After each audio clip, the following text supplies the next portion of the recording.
started out as a tax guy. I worked for Deloitte. Originally, I did all kinds of taxes. I ended up specializing in international corporate tax.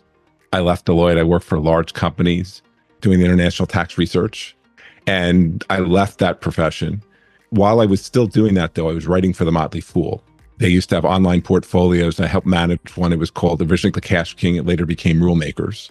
And I learned about the CFA, and I said, aha, that's my ticket out of the tax department. So I went and got my CFA. And while I was doing that, I worked for T. Rowe Price, where I was a writer and editor, and that's how I ended up moving to the Baltimore area. I'm originally from New Jersey. I got my CFA and I went to T. Rowe. I said, okay, I want to be an analyst. And like, well, you have all the right credentials, but you didn't get them the normal way. So we want you to take like 3 steps back and we'll see what happens. I'm like, I got a family. That's not going to work. So I put together a research report on a company and I used that to get myself a job. And I ended up being an analyst. I covered oil and gas stocks for 7 years.